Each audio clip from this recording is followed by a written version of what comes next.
E o que é o capital de giro? Capital de giro são os recursos financeiros disponíveis para a manutenção das operações da sua empresa. Ou seja, é o dinheiro que a empresa precisa para girar suas atividades de compra, venda e prestação de serviços. Sou Vitor Maestra, especialista em finanças. Estou aqui hoje para falar com vocês um pouquinho então sobre capital de giro. Quando eu falo de capital de giro, eu tenho que analisar na empresa o que é o meu capital de giro. Onde está o famoso capital de giro da empresa? Para isso, eu tenho que analisar os dados da minha empresa. É óbvio, até a gente tem um vídeo aqui gravado falando sobre fluxo de caixa e movimentação de caixa, né? Onde a gente diz a importância de ter todas as despesas, todos os gastos, todas as receitas, todos os pagamentos e recebimentos incluídos no fluxo de caixa, justamente para poder tirar dali informações para o gerenciamento e a tomada de decisão dentro da empresa. A gente fala de capital de giro, não é diferente. Se você não tem todos os dados na mão da sua empresa, vai ser difícil você calcular a sua necessidade de capital de giro. E a fórmula para cálculo do capital de giro, né, se eu pegar a fórmula aí contábil, ela diz que se eu pegar lá os ativos da minha empresa, os ativos circulantes da minha empresa e tirar os passivos circulantes da minha empresa, eu tenho minha necessidade de capital de giro líquida. Traduzindo isso para você que é empresário, basicamente, né, quando eu falo do ativo circulante, dentro da sua empresa, na prática é o quê? São os valores que você tem em estoque e os valores que você tem em clientes. Quando eu falo em passivo circulante, basicamente eu olho dentro da empresa e vejo o quê? Os meus fornecedores e as minhas contas a pagar. Dentro de contas a pagar, compreende o salário dos funcionários, tributos e todas as demais contas que eu tenho ali para pagar a curto prazo dentro da minha empresa. Ao eu olhar simplesmente esses 4 itens dentro da minha empresa, estoque, clientes, fornecedores e contas a pagar, eu consigo examinar e fazer o cálculo da minha necessidade de capital de giro. E o porquê essas contas? Quando eu trabalho com estoque, o que é o estoque? O estoque são produtos que eu comprei, deixei lá parados e que eu vou realizar a venda em um determinado período de tempo. Se eu aumento o meu estoque, eu tenho que realizar mais compras e eu tenho que investir mais dinheiro para essas compras. Meus clientes. Os clientes normalmente, na grande maioria das empresas, eu vou fazer vendas a prazo. Então, quando eu estou fazendo uma venda a prazo, na realidade eu estou fazendo o quê? Eu estou financiando o meu cliente. E qualquer aumento na conta de clientes quer dizer que eu tenho que fazer um financiamento ainda maior. Do outro lado, quando eu examino meus fornecedores, os fornecedores, na realidade, o que eles me fazem? Eles vendem os produtos também a prazo e eles me dão um crédito para me pagar. Ou seja, o fornecedor está financiando também a minha empresa. Assim como também quando eu vou no contas a pagar, salários dos funcionários, tributos e outras contas que eu tenho para pagar, também eu tenho um prazo e tanto os funcionários quanto os tributos estão financiando a atividade da minha empresa. Então, quando eu analiso essas contas, nada mais é do que o giro da minha empresa que eu tenho para poder fazer o quê? A compra e a venda dos meus produtos ou dos meus serviços. Aprofundando um pouquinho mais, para a gente chegar então na necessidade do capital de giro. A gente pode traçar uma linha do tempo nessa empresa e essa linha do tempo ela parte de quando? Período zero, que é quando eu vou fazer o quê? A aquisição das minhas mercadorias. Eu vou fazer ali a compra, né, para minha produção, vou estocar esses produtos.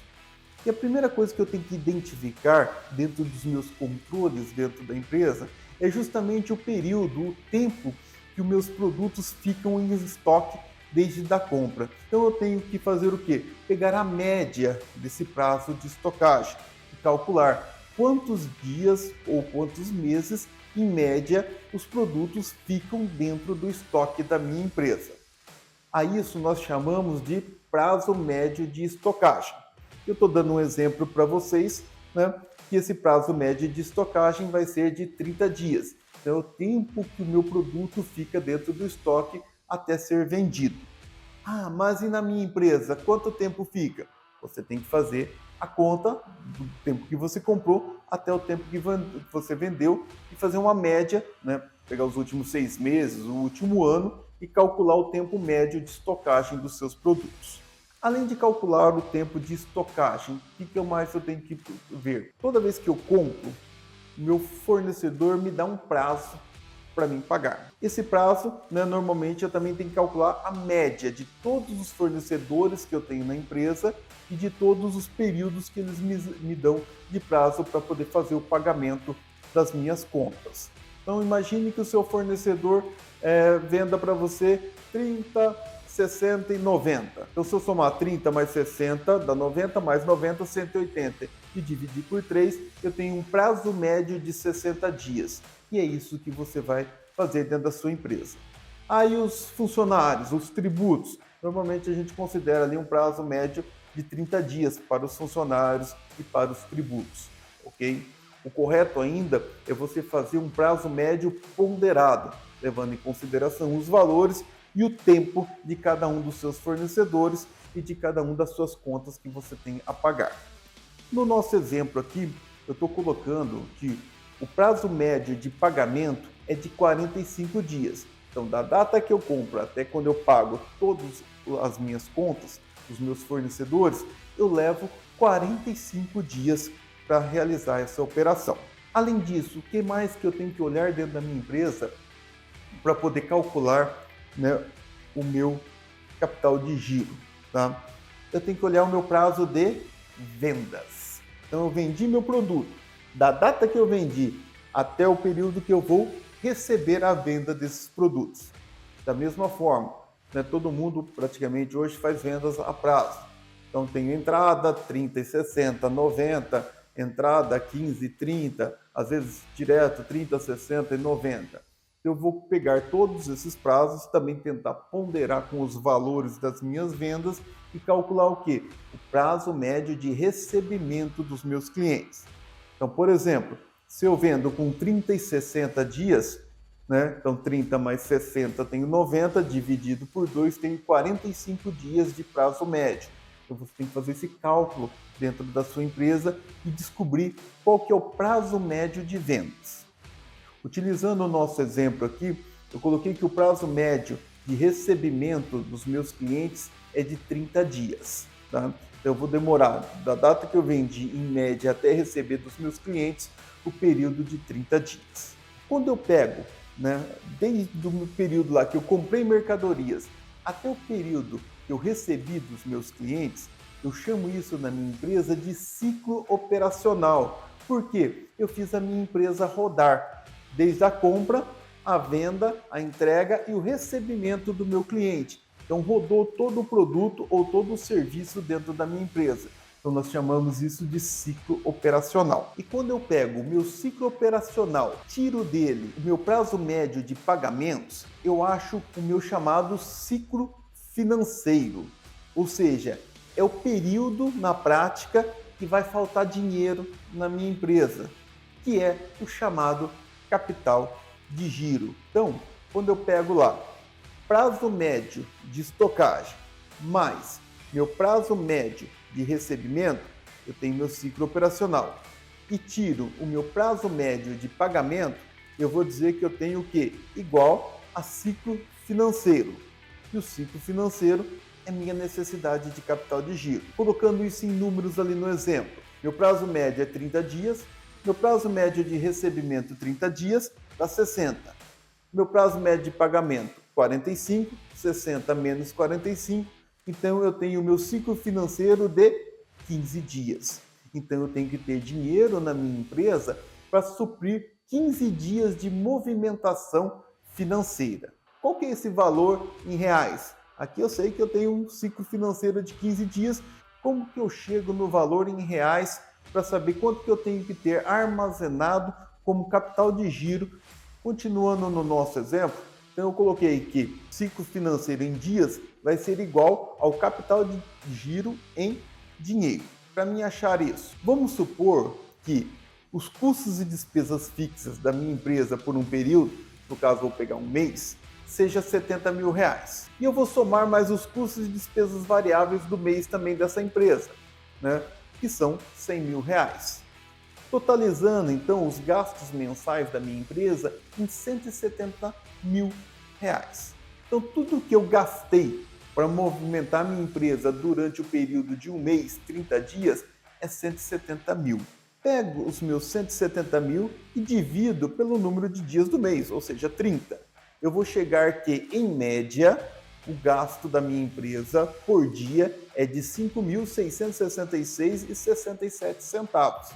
Então, todo dia, em média, eu vou gastar esses R$ 5.666,67 para pagar as contas, os gastos da minha empresa. Se eu sei que o meu ciclo financeiro é de 15 dias, então se eu pegar o gasto do dia, 5.666,67, e multiplicar pelos 15 dias do meu ciclo financeiro, eu chego à minha necessidade de capital de giro, que são R$ 85.000.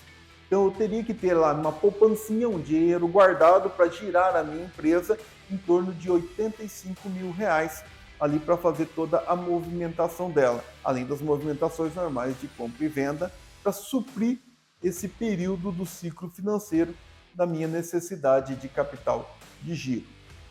E o que acontece se eu não tenho esse recurso na minha empresa de capital de giro? Você vai ter falta de dinheiro em caixa para pagar as obrigações. E aí, quando você tem falta de dinheiro em caixa, normalmente você vai ter que recorrer a capitais de terceiros, ou seja, eu vou ter que buscar esse dinheiro fora para colocar dentro da minha empresa. Lembrando que sempre que eu vou buscar esse dinheiro, né, fora, ele tem um custo caro, ele tem um custo elevado no mercado. O desconto de duplicatas é caro, o desconto de cartão é caro e um financiamento de capital de giro no mercado é caro, com taxas de juros aí altíssimas e que vão penalizar muitas vezes a lucratividade da empresa. Por isso, você tem que fazer um controle bem acirrado das suas finanças. Voltando, né, ao que eu falei ali, até no vídeo que nós temos aqui no canal sobre fluxo de caixa, movimentação de caixa, e nessa análise eu trago uma pergunta para vocês. Vender muito também faz mal? Todo mundo diz que eu tenho que vender mais, cada vez mais é melhor para a minha empresa. Não necessariamente. Normalmente você tem que fazer um estudo da sua empresa e ver se realmente aumentar as vendas vai ser benéfico para o seu negócio. É lógico, né? Analisando toda a empresa, para ter crescimento ela tem que vender mais, mas ela tem que estar estruturado para fazer essas vendas maiores. Isso aqui para vocês um exemplo. Vamos pegar numa empresa que ela tenha receitas ali que sejam as vendas delas 20% à vista, o restante ela parcela em 12 vezes. E as suas despesas, os seus gastos mensais ali, né, ela tem 85% das vendas são gastos mensais e desses gastos mensais ela paga 95% à vista e 5% parcelado. Diante desse cenário, eu trago aqui para vocês uma composição ali. É uma empresa que já gira, né, já está em atividade, ok? As vendas dela vinham ali na casa de 200 mil, os gastos mensais dela na casa de 170, em janeiro e fevereiro ali como exemplo, e gerando um lucro de 30 mil, ok? Aí no mês de março, ela resolveu dar um up e começar a vender mais. Então em março ela vendeu 300, em abril 350 e em maio 400 mil. Os gastos mensais, é lógico, acompanha, porque tem a parte variável, foi para 255 mil, 297 mil, 340 mil. E a lucratividade também, é lógico, cresceu. Se eu vendi mais, né, também a tendência é a empresa ter mais lucro. Então, em março, 45 mil, em abril, 52 mil, e em maio chegou a 60 mil. Olhando esses números, eu tive um ótimo crescimento nas minhas vendas com uma boa lucratividade. Só que quando a gente fala em lucro, não é a mesma coisa que caixa. Lucratividade é uma coisa, caixa é outra. É lógico, tenho que ter lucro para fazer a geração de caixa. Mas muitas vezes, devido aos prazos que a gente viu, prazo médio de estocagem, prazo médio de venda e prazo médio de pagamento, né, esses números não fecham. Pegando ali no exemplo, recebimentos.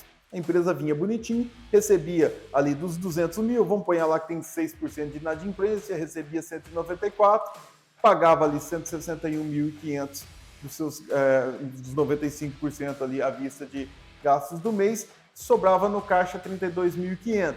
Então, meu lucro 30, sobrava no caixa 32.500. Tá certo? Tá correto. Janeiro, fevereiro foi assim bonitinho. Só que olha o que aconteceu no mês de março. Como teve um aumento grande das vendas, o recebimento não aumentou na mesma proporção. Por quê? Eu só recebo 20% à vista. Os outros 80% vão ficar a receber. Então, o meu recebimento foi só de 212 mil. Vendi 300, mas só recebi 212 mil. Só que os meus gastos aumentaram e os meus pagamentos também, porque eu pago 95% dos meus gastos à vista. Então, lá pegando 212 mil de recebimentos e 242 mil de pagamentos, me deu um negativo de 30.250. Ou seja, faltou capital, que é, na verdade, o capital de giro que eu precisaria ter ali no mês. No mês de abril, mesma coisa. Subiu minhas vendas, aumentou meus pagamentos, aumentou a minha necessidade de caixa. E no mês de maio, mesma coisa. Né? Pegando maio ali como exemplo, por último, recebimento 245, pagamentos 323, menos 78 mil. Então, toda vez que eu tenho um aumento nas minhas vendas e eu faço minhas vendas a prazo, eu também vou fazer o quê? Vou aumentar a minha necessidade de capital de giro. Porque lembram lá do ciclo financeiro? Eu aumentei meus gastos do mês, eu também vou aumentar a minha necessidade de capital de giro. E na empresa, qual que é o segredo de trabalhar com capital de giro? É sempre tentar trabalhar com o menor estoque possível, é lógico, tem que trabalhar com estoque mínimo para não faltar produtos, deixar sempre abastecido ali as minhas prateleiras, para quem é comércio e indústria, ok? Mas tentar trabalhar com o estoque o mais reduzido possível e com produtos que girem mensalmente. Porque quanto mais tempo também o meu produto ficar lá parado no estoque, maior vai ser a minha necessidade de capital de giro. Os meus clientes, eu tenho que tentar o quê? Encurtar o prazo de pagamento. Porque quanto mais curto é o prazo de pagamento dos meus clientes, mais rápido eu vou receber, menos necessidade de capital de giro. Ah, mas se eu abrir mais, parcelar em mais vezes, eu vou vender mais. Sim, mas aí tem que ver se você tem dinheiro para sustentar, porque quando você vende em parcelas maiores ou em prazo maior para os seus clientes, você está financiando os seus clientes, então você tem que ter dinheiro para isso, que é o capital de giro. E do outro lado, fornecedores. Sempre eu tenho que tentar o quê? Alongar os prazos dos meus fornecedores para poder ganhar mais tempo para o pagamento. Isso faz com que eu tenha menos necessidade de capital de giro. O mesmo vale por contas a pagar. Ah, mas e aquele fornecedor legal, né, que me dá um descontão para me comprar à vista? Não vale a pena? Não posso comprar à vista dos meus fornecedores? Depende. Depende do quê?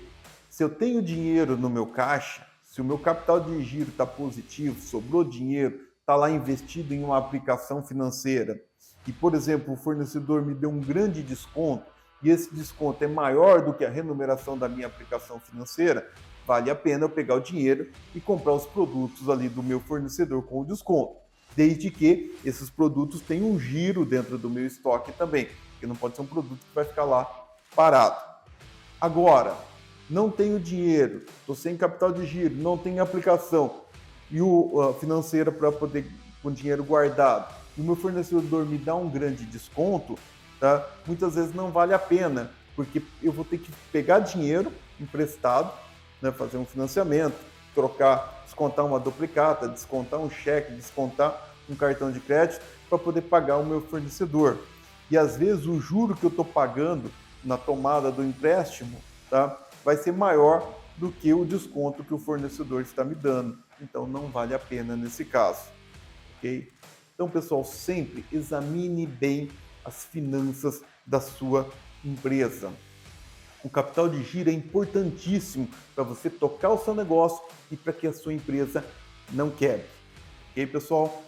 Se inscreva aí no nosso canal, deixe seu like, tá? Deixe sugestões para a gente conversar aí nos próximos vídeos, tá? Um grande abraço a todos e até o próximo vídeo.